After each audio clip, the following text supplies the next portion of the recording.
हाय, इस पार्ट में मैं वेक्टर के एक दो कंसेप्ट्स डिस्कस करने वाला हूँ। यहाँ पे एक प्रॉब्लम की हेल्प से हम उसको लेते हैं कि एक वेक्टर है, उसके एक्स और वाई डायरेक्शन में कंपोनेंट्स है, वो इनिशियली गिवन है those are n+1 and 1 and then coordinate axis को रोटेट किया कुछ 60 डिग्री से एंड वो कंपोनेंट्स है वो गए n एंड 3। यहाँ पे वो कंपोनेंट n एंड 3 हो गया। तो वैल्यू ऑफ n कैलकुलेट करना हमें पता होना चाहिए कि एक वेक्टर को रोटेट करने पे उसकी लेंथ नहीं चेंज होती है, that means its magnitude will remain unaffected. अगर सिमिलर वे में कोऑर्डिनेट एक्सिस को रोटेट करेंगे तब भी वो चेंज नहीं होगा। तो इसके लिए देखिए मैं यहाँ पे कंसिडर करता हूँ कि मान लीजिए एक वेक्टर है, ये रेड कलर से, और जो परपेंडिकुलर दो लाइन से वो एक्स और वाई एक्सिस को रिप्रेजेंट कर रही हैं।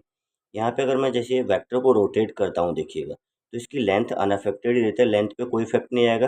That means magnitude is not going to change, magnitude इसका जितना है उतना ही रहेगी, लाइन का लेंथ नहीं चेंज होगा रोटेशन से। सिमिलर वे में अगर मैं एक्सिस को रोटेट करता हूँ तब भी वो वेक्टर जो है वो अपना अनअफेक्टेड है, वो वेक्टर जो है उसकी लेंथ जितनी है उतनी ही रहेगी। हाँ, कंपोनेंट्स चेंज हो जाएंगे नो डाउट, बट आपके पास ओवरऑल जो वेक्टर है वो अनचेंज रहेगा। तो यहाँ पे देखिए दैट मीन्स अपने पास आइडिया लगा है कि वेक्टर को रोटेट कर दें, एक्सिस को रोटेट कर दें, जो वेक्टर है उसका अपने पास लेंथ नहीं चेंज होगा, दैट मीन्स उसका मैग्नीट्यूड चेंज नहीं होना चाहिए। तो इनिशियली आपके पास वेक्टर के कंपोनेंट थे n+1 एंड 1, दैट मीन्स इसको बोल सकते हैं, चलिए मान लीजिए वेक्टर ए था वो n+1 i cap and 1 into j cap. Then second case में वेक्टर्स हो गए वेक्टर के कंपोनेंट हो गए n एंड 3। तो चलिए वो बी वेक्टर बोल देता हूँ मैं उसको, n into I cap and 3 into j cap. लेकिन हम बोल रहे हैं कि इसी वेक्टर को रोटेट करने पे उसके ये कंपोनेंट्स बने हैं, तो आपके पास ये वेक्टर का मैग्नीट्यूड और इस वेक्टर का मैग्नीट्यूड इक्वल होने चाहिए। तो हमने क्या किया, दोनों के मैग्नीट्यूड्स इक्वल कर दिए। यहाँ से n+1 स्क्वायर एंड 1 स्क्वायर, और यहाँ से n स्क्वायर प्लस 3 स्क्वायर। इसको जब सॉल्व कर रहे हैं तो ये वैल्यू n की वैल्यू आती है यहाँ से आपके पास में 7.7/2 3.5।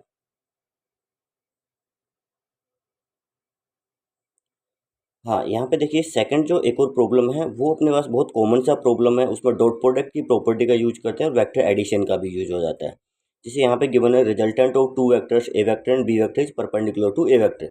ये जनरली जो फर्स्ट जो कंडीशन है वो ऐसा ही होता है कि परपेंडिकुलर टू ए वेक्टर या परपेंडिकुलर टू बी वेक्टर। एक और कुछ कंडीशन गिवन होती है, उसके बेसिस पे जनरली एंगल कैलकुलेट करने का या फिर रिजल्टेंट कैलकुलेट करने का अपने पास में कुछ क्वेश्चन होता है। यहाँ पे जैसे गिवन है कि magnitude is half of that of B, B का जो मैग्नीट्यूड है उसका हाफ है, मतलब आर वेक्टर b/2 है। तो ए और बी में एंगल कितना होगा, देखिए अपने को जो रिजल्टेंट बोला जाए, रिजल्टेंट अगर बोला जाता है दो वेक्टर्स का या कोई भी वेक्टर क्वांटिटी का, इसका मतलब अगर ए और बी वेक्टर क्वांटिटी है तो हमें a प्लस बी करना होता है रिजल्टेंट में। तो आर इक्वल हो जाएगा a प्लस बी, और फिर बोला हुआ है कि आपके पास में R vector is perpendicular to A vector. Perpendicular की कंडीशन क्या होती है, डॉट प्रोडक्ट में हम पढ़ते हैं कि दो वेक्टर्स अगर परपेंडिकुलर हैं then that dot product must be zero. तो आर डॉट ए कितना होना चाहिए, zero. R is basically A plus B, तो A vector plus B vector dot with A vector zero होना चाहिए। इसको आपने डॉट प्रोडक्ट किया है यहाँ पे ए डॉट ए एंड ये हो जाएगा B dot A, B dot A बोलो ए डॉट बी बोलिए। अपने पास डॉट प्रोडक्ट है वो कम्यूटेटिव होता है, A dot B and B dot A both are equal. Cross product में ऐसा नहीं होता है, वहाँ पे ए क्रॉस बी नेगेटिव और बी क्रॉस ए होता है। तो चलिए ये वैल्यू आ गई, ए डॉट ए को बोलेंगे ए इंटू कोस जीरो, तो ये अपने पास में हो जाएगा कोस जीरो 1, तो ए स्क्वायर होगा। इसको बोला A into B into cos theta, A और बी में एंगल कितना होगा, थीटा हमने एज्यूम किया, और ए वेक्टर का ए वेक्टर के साथ में एंगल कितना होगा, जीरो। तो ये ए इंटू कोस जीरो होगा, ये A B cos theta, theta ही कैलकुलेट करना है। यहाँ से देखिए ए को बना के कैंसिल हो जाएगा और कोस थीटा की वैल्यू हो जाएगी -a/b। अब सेकंड कंडीशन पे आइए। सेकंड कंडीशन आपके पास गिवन है कि रिजल्टेंट है वो बी वेक्टर का हाफ है, बी वेक्टर के मैग्नीट्यूड का हाफ होगा। That means R is b/2। So R is basically क्या होगा, A square plus B square plus 2ab cos theta. अगर ए और बी में एंगल थीटा है तो A square plus B square plus 2ab cos theta root, और ये b/2 के इक्वल है। बोथ साइड से अगर स्क्वायर कर देते हैं हम, तो यहाँ से देखिए देखते हैं क्या कंडीशन निकल के आती है। A square plus B square plus 2ab cos theta की वैल्यू पुट कर सकते हैं, यहाँ पे देखिएगा नेगेटिव ऑफ a/b, ये पुट किया। यहाँ से देखिए बी से बी कैंसिल हो जाएगा, 2a into -a -2a square. तो यहाँ से आपके पास रहा बी स्क्वायर माइनस ए स्क्वायर, और इधर रहा बी स्क्वायर बाई 2। इसको थोड़ा सोल्व करेंगे तो ये B square minus B square by 4, इधर चला जाएगा ए स्क्वायर, तो 3b square by 4 A square.